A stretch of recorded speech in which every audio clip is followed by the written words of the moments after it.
Donald Trump is about to take questions at the National Association of Black Journalists convention. He has just made it to the stage and is now walking over to the podium.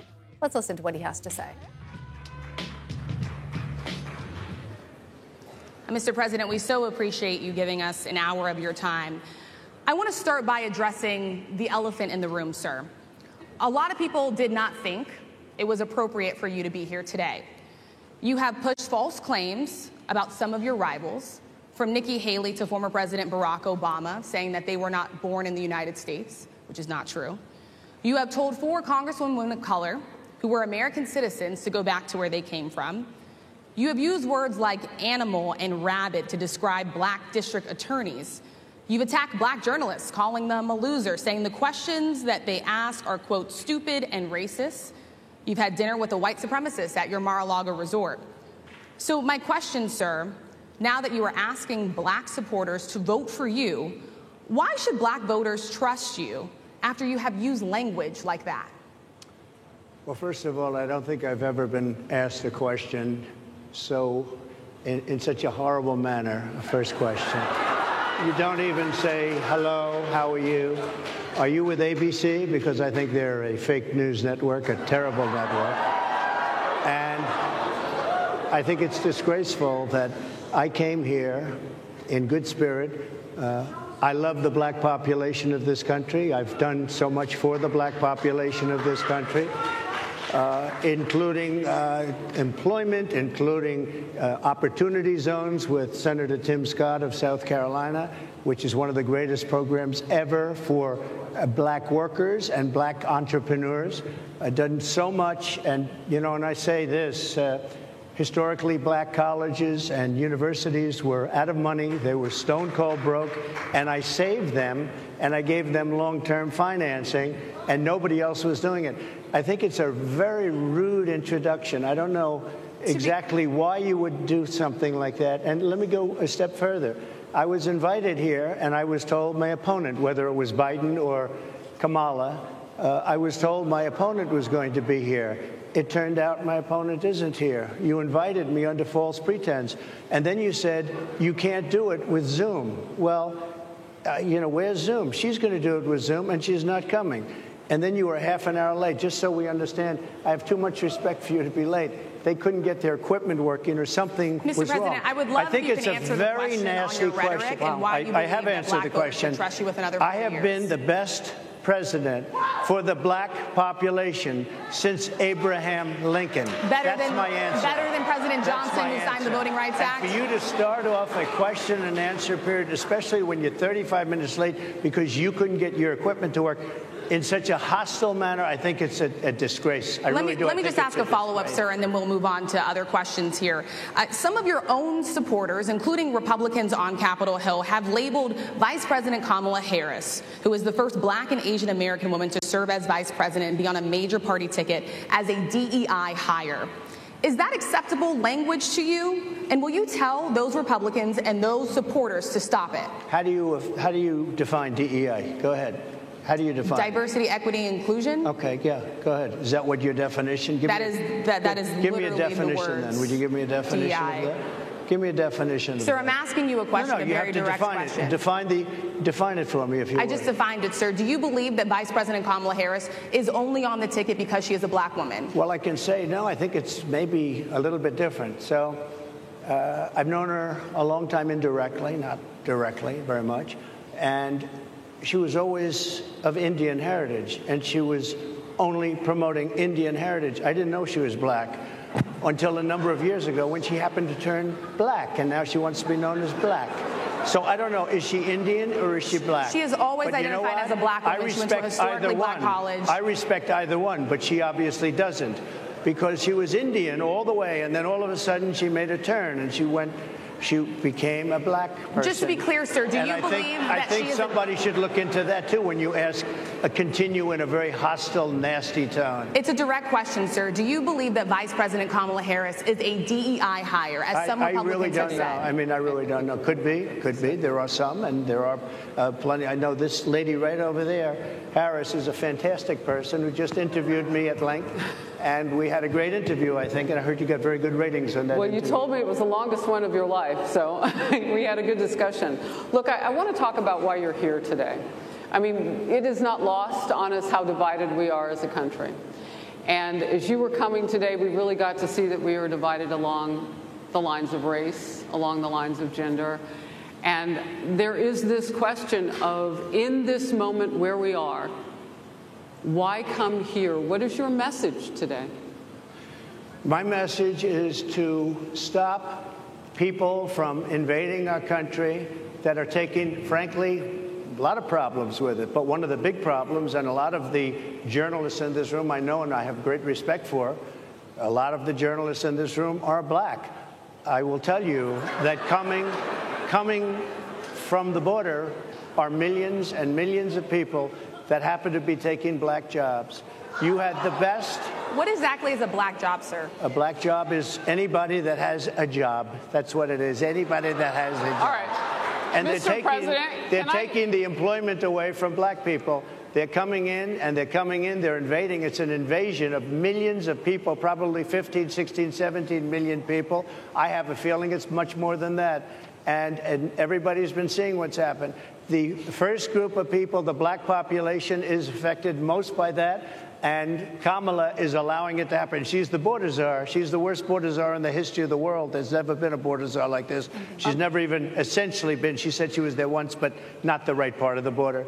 So she was a border czar. She's done a horrible job. These people are coming into our country, and they're taking black jobs and Hispanic jobs, and frankly, they're taking union jobs. Unions are being very badly affected by all of the millions of people that are pouring into our country. And one thing, as we discussed, many of these people are coming in from mental institutions, from prisons, from jails. They're gang members in other countries.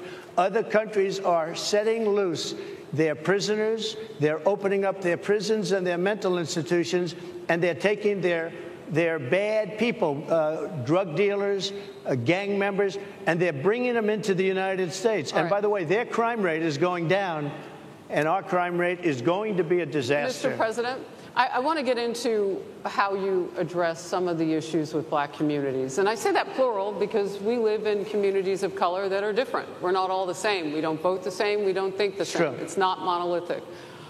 So as you come here today, I want to talk about something that bursts. And this is the weight of the inflation on this country right now. The nonprofit Money Management International recently released data from its mid-year analysis that we have found a 52% rise in people who are seeking counseling for being in credit debt. They're paying for food that is sky high on their credit cards, and now they can't pay that off. The credit counseling nonprofit MMI, as I said, is saying now that they've seen surges that they haven't seen since we were in a pandemic of people in financial trouble. Much of that falls on the shoulders of single moms, single black moms, when you look statistically. Yeah.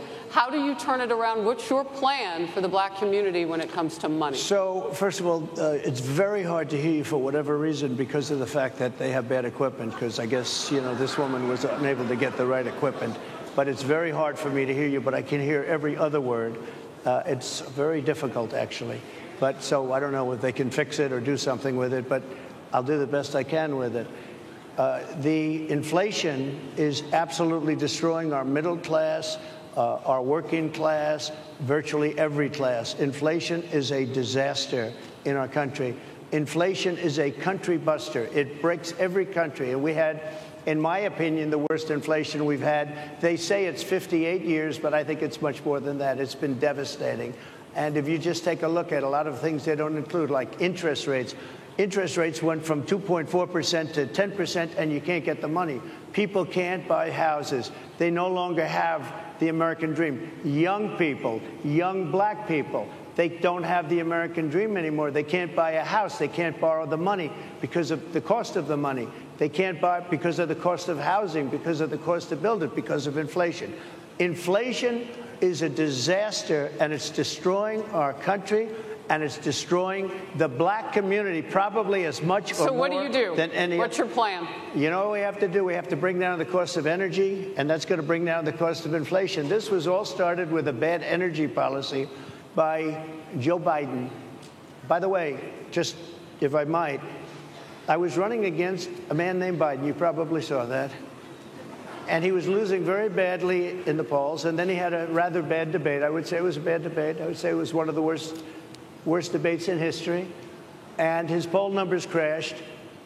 And instead of saying, you know, let's keep going and maybe something happens the other way, they said, oh, we're going to replace him. Let's just replace him. That's like you're in a fight, a prize fighter's in a fight. He's not doing what you say, let's bring in another fighter. So our whole campaign was steered toward him, and now we have to steer toward him. But ultimately, it's the same because they have bad policy. They have policies of open borders, unbelievable open borders, horrible energy policies.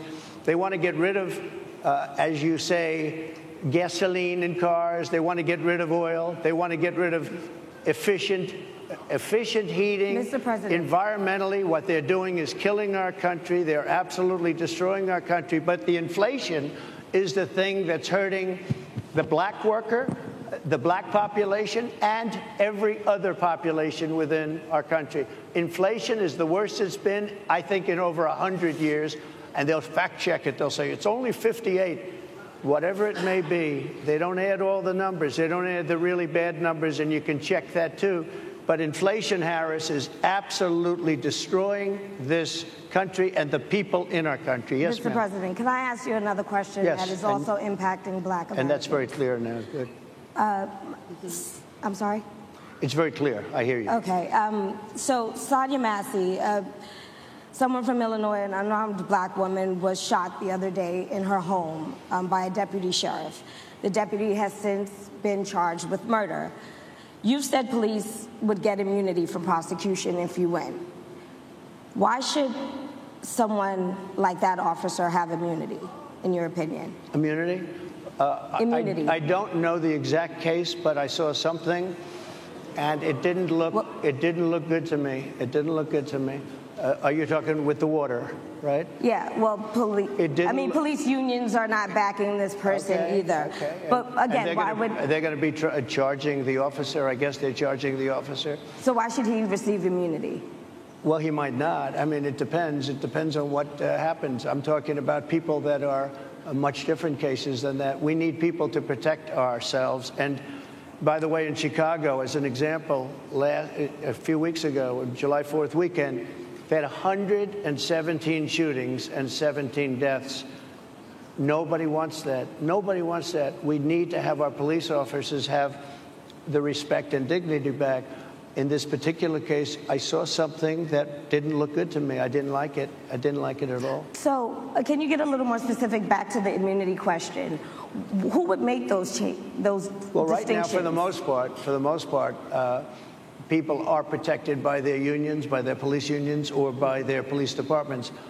But I'm saying if I felt, or if a group of people would feel that somebody was being unfairly prosecuted because the person did a good job maybe with crime, or made a mistake, an innocent mistake. There's a big difference between being a bad person and making an innocent mistake. But if somebody made an innocent mistake, I would want to help that person. What would those exceptions be? What would determine an innocent mistake? You go after somebody, and it's a very close call, and it's very dangerous. And, you know, they have the policeman's life, and woman, is a very difficult thing because sometimes you have less than a second to make a, you know, life and death decision. And sometimes very bad decisions are made.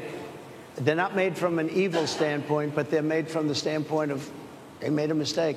So I want to follow up really quickly.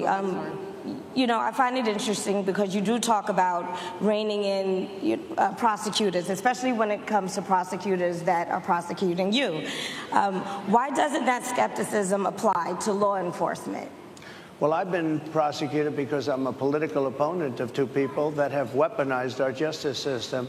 I've been prosecuted. I just won the big case in Florida. Everyone said that was the biggest case. That was the most difficult case. And I just won it. Now, Biden has a similar case, except much worse.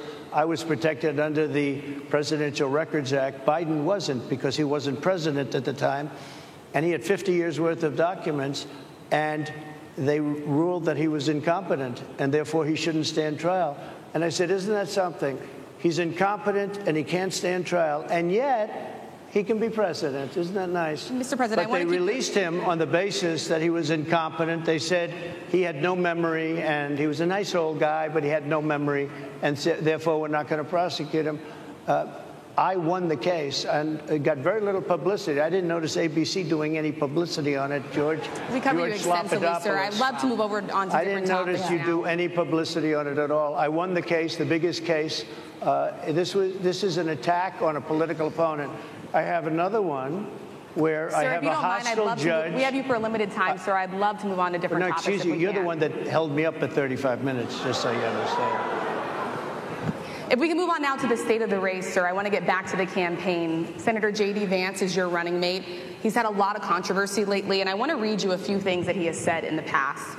He said the Democrats running the country are a bunch of childless cat ladies who are miserable at their own lives and the choices they've made, and so they want to make the rest of the country miserable too. He's not talking here about how great it is to be a parent. He's attacking what he says are the choices people are making to not have children. Did you know that he had these views about people who do not have children before you picked him to be your running mate, and do you agree with him? No, I know this. He is very family-oriented, and he thinks family is a great thing. That doesn't mean he thinks that if you don't have a family, it's not. I know people with families. I know people with great families. I know people with very troubled families. And I also know people with no families. They didn't meet the right person. Things happen. You go through life, you don't meet the right person. But he's not just talking about families here. And he also says that people that don't have children should get less votes than those that do. I'm just speaking for myself. Is that your campaign I think position? I'm speaking for him, too. He strongly believes in family. But I know people with great families. I know people with not great families that don't have a family. And the people without the family are far better. They're superior in many cases, okay? He's not saying they're not. What he's saying is that he thinks the family experience is a very important thing. It's a very good thing. But that doesn't mean that if you grow up and you grow older and you don't meet somebody that would be wonderful to meet and would have been good, that that's a bad thing. He's not saying that. My interpretation, you'll have to ask him, actually, but my interpretation is he's strongly family-oriented, but that doesn't mean... All right, we have been listening to former President Donald Trump speaking with the National Association of Black Journalists, several different prominent black journalists. Rachel Scott of ABC News, you see there. She started things off by talking about the controversy surrounding his appearance and specifically some remarks that the former president previously made and falsehoods that he made, ending with the question, why should black voters trust you? That questioning really seemed to rub the former president the wrong way. He called it a rude introduction. He said he was invited under false pretenses.